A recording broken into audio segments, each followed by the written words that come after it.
नमस्कार, आप देख रहे हैं अपना बिहार। मैं हूं शुभे मिश्रा आपके साथ। चलिए करते हैं बुलेटिन की शुरुआत।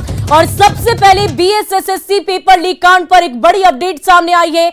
4 जनवरी को बिहार बंद का आह्वान छात्रों की तरफ से किया गया है। छात्र संगठनों ने बिहार बंद का आह्वान 4 जनवरी को किया है, यानी 4 जनवरी को बिहार बंद रहने की संभावना है। सभी जिलों में ये सभी छात्र आंदोलन करेंगे। बीएसएसएससी परीक्षा रद्द करने की मांग इनकी तरफ से की जा रही है। तो बीएसएसएससी पेपर लीक कांड पर यह बड़ी अपडेट आपको दे रहे हैं। 4 जनवरी का वो दिन होगा जिस दिन छात्रों की तरफ से पूरे बिहार में प्रदर्शन किया जाएगा। दरअसल बीएसएसएससी पेपर लीक कांड से ये पूरा मामला जुड़ा हुआ है और इसी को लेकर सभी जिलों में सभी छात्र संगठन और छात्र और अभ्यर्थी आंदोलनरत रहेंगे। ये बड़ी जानकारी आपको दे रहे हैं। सभी जिलों में आंदोलन करेंगे छात्र।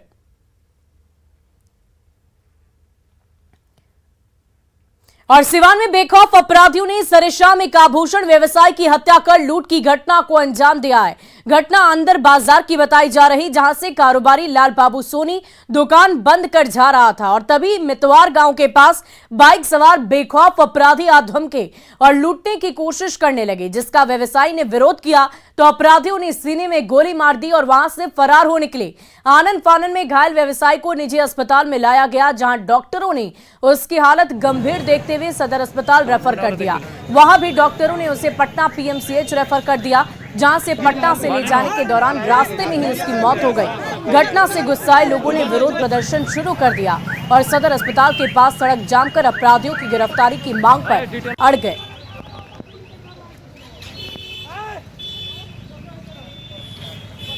सबसे ज्यादा कमी है प्रशासन के अंदर एक चीज है, शराब बेचवाओ, शराब पकड़ो, शराबियों को पकड़ो, बेचने वालों को पकड़ो और अपने जेब गरम करो। कहाँ से आ रहे थे? ये कहाँ से ये अंदर थाना से आ रहे हैं। इनका घर है ग्राम गायघाट। ये दुकानदारी करते हैं, रिपेयरिंग का काम करते हैं। और इसी बीच बाढ़ से आपको बड़ी खबर बता दी, जहां शराब तस्करों ने पथराव किया है। जीआरपी की टीम पर पथराव किया गया। बरियारपुर में जीआरपी पर पथराव किया गया। दरअसल कामाख्या एक्सप्रेस से शराब की तस्करी की जा रही थी और शराब उतारने के दौरान यह हमला हुआ। 3 तस्कर शराब के साथ गिरफ्तार हुए हैं। जीआरपी की टीम पर पथराव की जानकारी सामने आई है। कामाख्या एक्सप्रेस से ये शराब तस्करी करने की कोशिश कर रहे थे और इसी दौरान पुलिसकर्मियों को जब इसकी सूचना मिली तो शराब के साथ साथ शराब के धंधेबाजों को भी गिरफ्तार किया गया। और बड़ी खबर मोतिहारी से, जहां फ्लिपकार्ट ऑफिस में लूट मामले में पुलिस को एक बड़ी कामयाबी हाथ लगी है। नगर थाना पुलिस ने लूटकांड में शामिल 3 अपराधियों को गिरफ्तार किया है। पुलिस ने लूट के 6 लाख रुपए को भी बरामद कर लिया, साथ ही पिस्टल और मोबाइल को बरामद किया। रविवार की रात हथियारबंद अपराधियों ने देवराहा बाबा चौक कोल्हुरवा में फ्लिपकार्ट ऑफिस में धावा बोलकर 6 लाख रुपए लूट लिए थे और 2 बाइक पर सवार 5 अपराधियों ने लूट की इस पूरी वारदात को अंजाम दिया था। पकड़े गए हैं जिनके पास लूटा गया फ्लिपकार्ट का बैग, कैश कुल 4,90,260 रुपए, हथियार 4 पिस्टल, 1 देसी कट्टा, कुल 5 हथियार, 13 जिंदा गोली, 1 लंबा सा चाकू है, टाटा टियागो कार जिसका रजिस्ट्रेशन नंबर दिया गया है। फ्लिपकार्ट से जो लूटा गया था वो काले रंग का बैग वो भी बरामद हो गया है। वहीं वैशाली के लालगंज में खुद के शरीर पर पेट्रोल छिड़ककर आग लगाने से झुलसे रमेश राय की मौत हो गई। रमेश राय ने रविवार को अपने शरीर पर पेट्रोल डालकर खुद को आग के हवाले कर दिया था और उसका इलाज पीएमसीएच में चल रहा था। रमेश राय के बेटे ने बताया कि रमेश राय ने अपनी पत्नी से रुपए मांगे थे और रुपए जब नहीं मिले तो पति पत्नी के बीच में मारपीट हुई थी और इसी के बाद रमेश राय ने पेट्रोल छिड़ककर खुद को आग लगा ली। पैसा मांगे थे तो नहीं दी थी मम्मी, वही लमाए थे पापा, वह उन्हें से पेट्रोल छीट के आग लगा के आए थे तो हॉस्पिटल में नहीं चले गए थे। क्यों पैसा मांगते थे, किस काम के लिए? नहीं पता, हमको मालूम नहीं। नहीं मालूम। तो पीते उते भी थे क्या शराब? नहीं, 1.5 साल छोड़ ले थे। और हाजीपुर के औद्योगिक थाना क्षेत्र में एक बार फिर से अपराधियों ने ताबड़तोड़ फायरिंग की, जिसमें गोली लगने से 2 लोग जख्मी हुए। दोनों की हालत खतरे से बाहर बताई जा रही है। घटना हिलालपुर गांव की है, जहां एक व्यक्ति पर अचानक बाइक सवार 2 अपराधियों ने फायरिंग कर दी, जिसमें एक गोली उसके पैर में लगी, जबकि दूसरा घायल व्यक्ति बीजेपी का कार्यकर्ता बताया जा रहा है, उसे भी पैर में गोली लगी है। घायलों के मुताबिक अपराधियों ने आपसे रंजिश में 5 राउंड फायरिंग की है। उसने हिलालपुर के रंजीत नाम के व्यक्ति पर फायरिंग का आरोप लगाया है, जो कुख्यात अपराधी है और उस पर कई तरह के मामले भी दर्ज है। दीपक दास के दरवाजे से जैसे हम क्रॉस किए, लड़का आया उदय और रंजीत, और लगा गोली चला। हम बाइक से थे, गोली लगने के बाद भी हम अपना बाइक चलाकर अपने दरवाजे पर थे। अच्छा, कारण क्या हो सकता है गोली लगने? कारण आपसी रंजिश से 29 तारीख को भी आया था, गोली चला दी है। बाहुबली है, अपने आप को बाहुबली समझते हैं। अच्छा, बहुत सारा केस है। अच्छा, कितना राउंड गोली चला है वहाँ पे? मेरे पे तो 2 चला है। ठीक है, हम कार में एक बाइक उधर से आया, एक बाइक उधर से आया और दोनों अपना फायरिंग किया है एक दूसरे पर। ठीक ना। तो हमको बुझाया कि जो सलेंसर से आवाज़ नहीं करता है, पट पट पट पट आवाज़ किया, तो हम फिर इसमें लग गया। और पटना पुलिस ने 13 दिसंबर को फुलवारी शरीफ इलाके में चर्चित प्रॉपर्टी डीलर मंटू शर्मा और उसके पिता की हत्या की गुत्थी सुलझा लेने का दावा किया है। इस मामले में कुख्यात राजेश उर्फ नाकट समेत 5 अभियुक्तों को गिरफ्तार किया गया है, जबकि 6ठे अभियुक्त ने कोर्ट में सरेंडर किया। जमीन के कारोबार को लेकर इस हत्याकांड को अंजाम दिया गया। अपराधियों के पास से 2 कट्टा और 13 जिंदा कारतूस बरामद की गई है। इस मामले में 4 और अपराधियों के बारे में जानकारी मिली है, जिसकी तलाश में पुलिस फिलहाल जुटी हुई है। ये जो दोहरा हत्याकांड है, इसमें शामिल कुल 6 अपराध कर्मियों को गिरफ्तार किया गया है, जिसमें 5 हम लोगों ने गिरफ्तार किए हैं और 1 अपराध कर्मी को जब दबिश हुई तो वो कोर्ट में जाके सरेंडर कर गया। लोगों का भी पता चला है जो कि इस पूरे षड्यंत्र में शामिल है। उनका नाम अभी हम लोग नहीं बता रहे हैं और उनकी भी गिरफ्तारी का हम लोग टीम्स बना के कार्रवाई कर रहे हैं। वहीं पटना पुलिस ने बेटा में फाइनेंस कंपनी की कर्मचारी से 1,87,000 के लूट के मामले का खुलासा कर दिया है। पटना के एसएसपी ने बताया कि जांच में लूट का यह मामला फर्जी निकला। एसएसपी ने बताया कि जिस कर्मचारी श्रवण कुमार ने लूट की शिकायत की थी, उसने कलेक्ट किए हुए रुपए अपनी प्रेमिका को दे दिया था, लेकिन पूछताछ में उसने मान लिया कि लूट की वारदात नहीं हुई थी।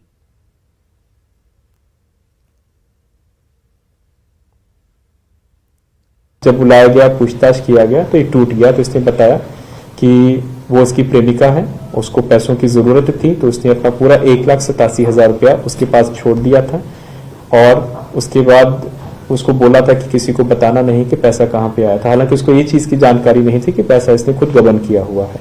तो इनके जो ग्रुप मैनेजर होते हैं, एरिया मैनेजर होते हैं, फिर तुरंत उसको उनकी जानकारी दी गई। उन्होंने भी सारा खुद भी तहकीकात किया कि उस दिन इन्होंने कलेक्शन किया था सारा पैसा और अपने गबन कर दिया। और इधर जहरीली शराब कांड से 80 से ज्यादा लोगों की जान जाने के बाद एक तरफ जहां पुलिस और मद्य निषेध विभाग की टीम शराब के खिलाफ ताबड़तोड़ कार्रवाई कर रही है, वहीं अब आम लोग भी शराब के धंधेबाजों को सबक सिखाने में जुट गए। नवादा में रूप थाना क्षेत्र के ओहारी पंचायत में ग्रामीणों ने शराब के खिलाफ एक बड़ा अभियान छेड़ दिया है, जिसमें स्थानीय जनप्रतिनिधि का भी समर्थन मिल रहा है। बिना किसी पुलिस और प्रशासनिक मदद के लोगों ने शराब के अड्डों पर धावा बोल दिया और हजारों लीटर देसी शराब को नष्ट कर दिया है। इस दौरान लोगों ने शराब की कई भट्टियों को भी ध्वस्त कर दिया। जाहिर है कि शराबबंदी को सफल बनाने की दिशा में ऐसी पहल सबसे ज्यादा कारगर हो सकती है। तो हम लोगों ने ये फैसले किए हैं कि हम लोग पचवैया में दारू मुक्त अभियान चलाएंगे। ओहारी ग्राम पंचायत दूसरा ड्राम का मुहावरा किया जा रहा है। चाट के देखिए कैसा सो ये नदी किनारे बहुत सा दारू का चुरा हो रहा था। सारे ग्रामीणों ने कहे कि दारू बंद होना है। इसमें हम आगे बढ़ चढ़ के करीब 50 से 55 ग्राम महुआ का पासा था, जिसमें कि हम लोग 19 ग्राम कबाड़े हैं और बाकी तो सारे को नष्ट कर दिए, ला करके रखे हुए। तो पुलिस की इसमें कोई भूमिका रही? इसमें कोई भूमिका पुलिस की नहीं। आबकारी विभाग कोई भूमिका नहीं रही। अच्छा, तो ये निर्णय ग्रामीणों ने आपके सहयोग से लिया? हाँ। और शराबबंदी पर बीजेपी के राज्यसभा सांसद सुशील मोदी ने नीतीश सरकार से 7 सवाल पूछे, जिनका जवाब जेडीयू एमएलसी और प्रवक्ता नीरज कुमार ने दिया। आइए जानते हैं कि सुशील मोदी ने क्या सवाल पूछे और फिर नीरज कुमार ने उसका क्या जवाब दिया है। इसके अलावा न्यूज 18 ने भी इन सवालों के जवाब तलाशने की कोशिश की है।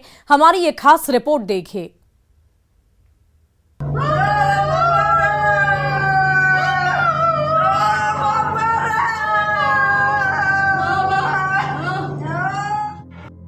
छपरा में जहरीली शराब से 80 से ज्यादा लोगों की मौत के बाद बिहार में शराबबंदी पर सियासी तनातनी चल रही है।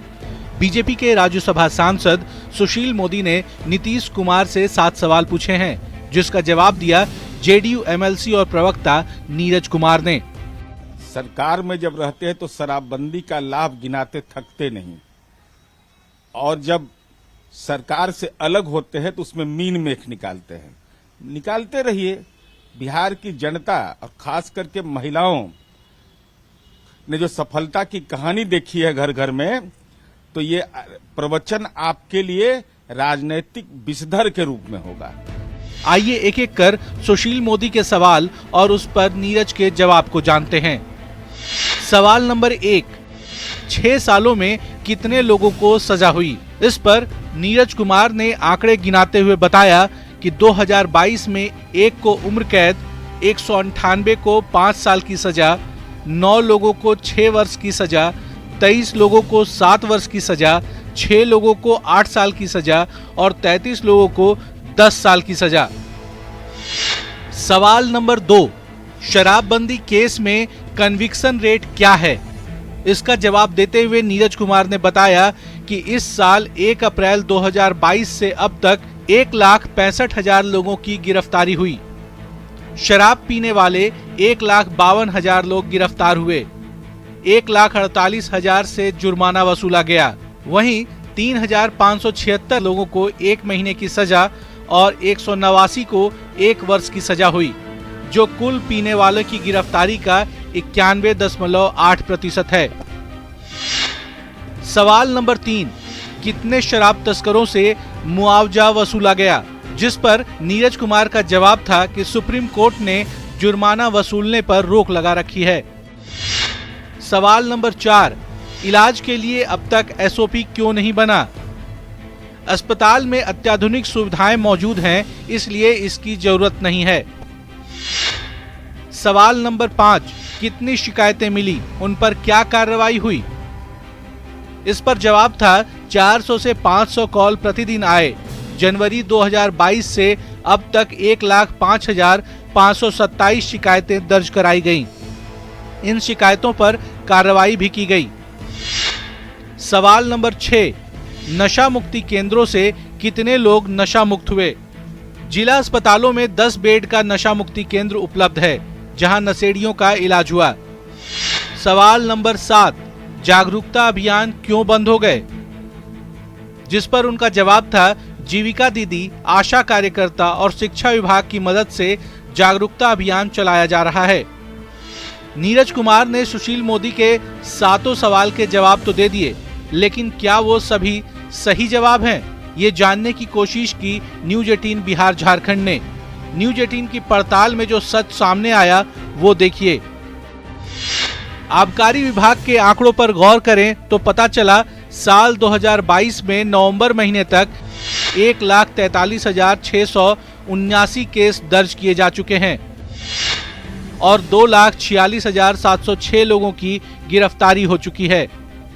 अगर 2016 से अब तक हुई गिरफ्तारी की बात करें तो ये आंकड़ा तकरीबन 6,71,000 तक पहुंच जाता है।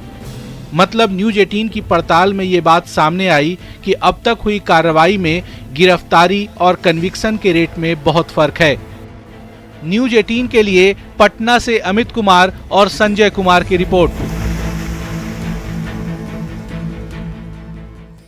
और देखिए, बीएसएसएससी परीक्षा से संबंधित ये बड़ी जानकारी आपको दे दें। बीएसएसएससी परीक्षा रद्द कर दी गई है। पेपर लीक के बाद ये परीक्षा रद्द की गई। 23 दिसंबर को ये परीक्षा ली गई थी और पहली पाली की ये परीक्षा रद्द हो गई है। आपको बता दें कि प्रश्न पत्र वायरल हो गया था और इसके बाद से लगातार अभ्यर्थियों की तरफ से प्रदर्शन किया जा रहा था और ये मांग की जा रही थी कि इस परीक्षा को रद्द कर दिया जाए और आखिरकार ये पूरा फैसला लिया गया, अहम फैसला। और इस पूरी खबर की अधिक जानकारी के साथ हमारे संवाददाता रजनीश कुमार हमारे साथ फोन लाइन पर जुड़ चुके हैं। रजनीश, क्या कुछ जानकारी है? बिल्कुल, देखिए बिहार के जो कर्मचारी चयन आयोग के जो अभ्यर्थी है उनके लिए बड़ी खबर है। आयोग ने आखिरकार परीक्षा रद्द करने का फैसला ले लिया है। यानी जो 23 तारीख को प्रथम चरण में जो परीक्षा आयोजित की गई थी सुबह 10 बजे से, जिसके दौरान प्रश्न पत्र जो बाहर आया था, वायरल हुआ था, आयोग ने ये मान लिया है कि कहीं ना कहीं जो है चूक हुई है और प्रश्न पत्र जो है परीक्षा के दौरान बाहर आया है। जांच के क्रम में ये मामला पता चला है। ऐसे में परीक्षार्थियों के साथ कोई अन्याय ना हो, इसको लेकर आयोग जो है परीक्षा रद्द करने का फैसला लेता है। रजनीश, ये बड़ा और अहम फैसला तो लिया गया, लेकिन अब आगे क्या होगा? और साथ ही साथ अभी हमने अपने दर्शकों को ये भी बताया कि छात्र संगठनों की तरफ से ये तैयारी की गई है कि अब 4 जनवरी को पूरे बिहार को बंद रखना है। क्या इस पे भी अब पूर्ण विचार किया जाएगा, दोबारा निर्णय लिया जा सकता है?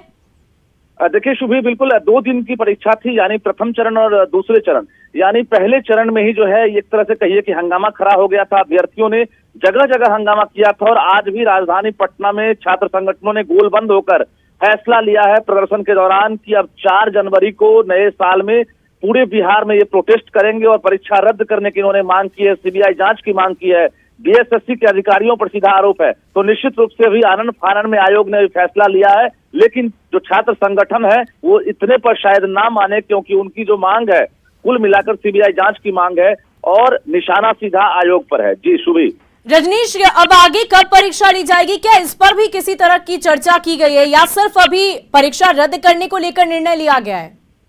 देखिए, अभी जिस तरह से आयोग ने अभी आश्वासन दिया है कि पहली पाली की परीक्षा यानी प्रथम चरण की जो परीक्षा है वो अभी रद्द की जा रही है और अभ्यर्थियों को आश्वस्त किया है कि अगले 45 दिनों के अंदर जो रद्द हुई परीक्षा है यानी उसकी पुनर्परीक्षा जो है 45 दिनों के अंदर ली जाएगी। लेकिन जो 4 जनवरी को जो आंदोलन होना है उसको लेकर भी आयोग के लिए बड़ी चुनौती है, जिला प्रशासन के लिए और पूरे बिहार सरकार के लिए। जी शुभी, बहुत बहुत शुक्रिया रजनीश हमारे साथ जुड़ने के लिए। तो बड़ी जानकारी अभ्यर्थियों के लिए, बीएसएससी के अभ्यर्थियों के लिए ये बड़ी खबर है।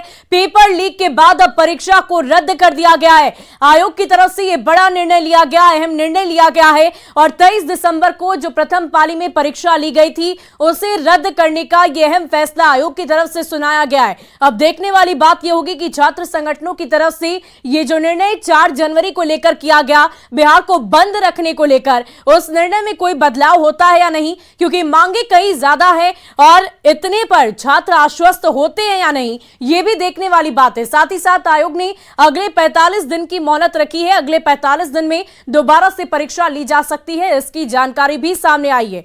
तो बड़ी जानकारी बीएसएससी अभ्यर्थियों से संबंधित, छात्रों से संबंधित ये बड़ी जानकारी हम आपको दे रहे हैं। 23 दिसंबर की परीक्षा को रद्द कर दिया गया है। पेपर लीक हुआ था और उसके बाद इस परीक्षा को रद्द कर दिया गया।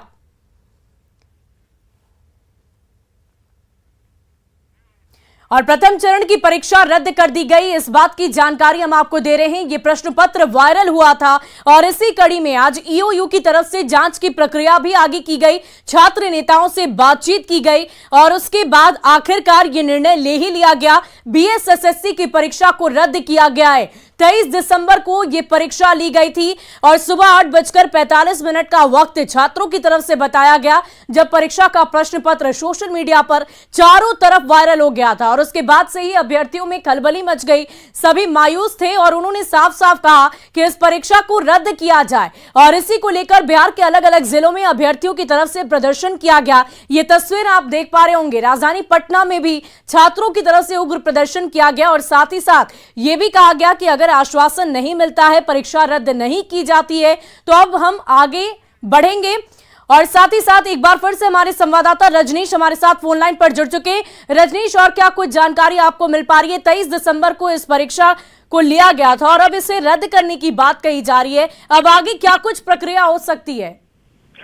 देखिए, जो बिहार का जो 2 मुख्य आयोग है, खासकर बीपीएससी हो या फिर बीएसएससी हो, कुल मिलाकर दामन पर जो है दाग लग ही जाता है। जिस तरह से बीपीएससी में प्रश्न पत्र लीक हुआ था और उसके बाद पुनर्परीक्षा ली गई थी, उसके बाद फिर रिजल्ट में भी गड़बड़ी का आरोप लगा था।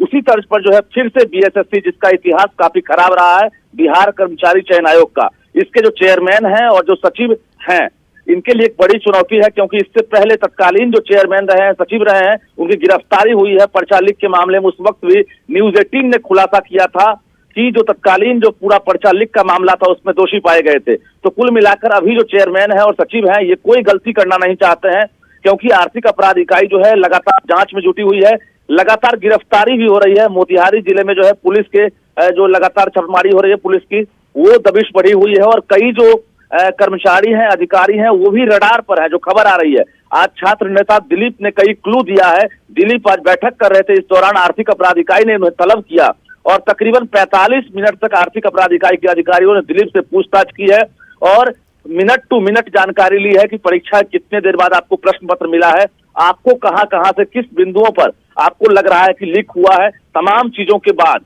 आयोग को फीडबैक दिया गया है और आयोग ने अभी आनन फानन में अभी परीक्षा रद्द किया है।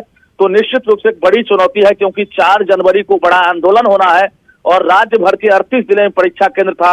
528 से ज्यादा परीक्षा केंद्र पर लाखों अभ्यर्थियों ने इम्तिहान दिया था, जो इंतजार करते हैं कि लंबे समय बाद परीक्षा का फॉर्म निकलेगा, अधिकारी बनने का मौका मिलेगा, लेकिन उस बीच परीक्षा में प्रश्न पत्र लीक हो जाता है। तो निश्चित क्या आपके पास इस बात की भी जानकारी है कि कितने दिनों बाद इस परीक्षा का फॉर्म निकला था और कितने सालों की मेहनत छात्रों की बर्बाद हुई है? क्योंकि जाहिर सी बात है, मायूसी तो होगी ही, काफी कठिन परिश्रम के बाद लोग परीक्षा में बैठते हैं, अभ्यर्थी परीक्षा देते हैं और ऐसे में परीक्षाएं रद्द हो जाती है। विडंबना तो ये है।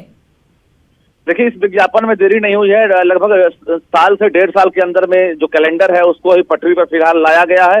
इस परीक्षा और रिजल्ट में जो है बहुत दूरी नहीं होने वाली थी। आयोग जो है थोड़ी सी जो उसकी गति है पहले से बढ़ी है, चाहे बीपीएससी हो चाहे बीएसएससी हो, लेकिन जो सिस्टम है उसमें कहीं ना कहीं सेंधमारी हो जाती है। आपका जो सिस्टम है जहां पर जैमर लगा होता है, सभी परीक्षा केंद्रों पर यह कहा जाता है कि जैमर लगे हुए हैं, इलेक्ट्रॉनिक गजट जो है उसको लाना नहीं है और तमाम सुरक्षा कर्मियों को निर्देश दिया जाता है, केंद्राधीक्षक हैं, अधिकारियों की निगरानी होती है, बावजूद परीक्षा के दौरान प्रश्न पत्र लीक हो जाता है, वायरल हो जाता है। और वाकई रजनीश, बहुत बहुत शुक्रिया हमारे साथ जुड़ने के लिए, तमाम जानकारी देने के लिए। तो ये बड़ी जानकारी अभ्यर्थियों से संबंधित दे रहे थे आपको, बीएसएसएससी परीक्षा को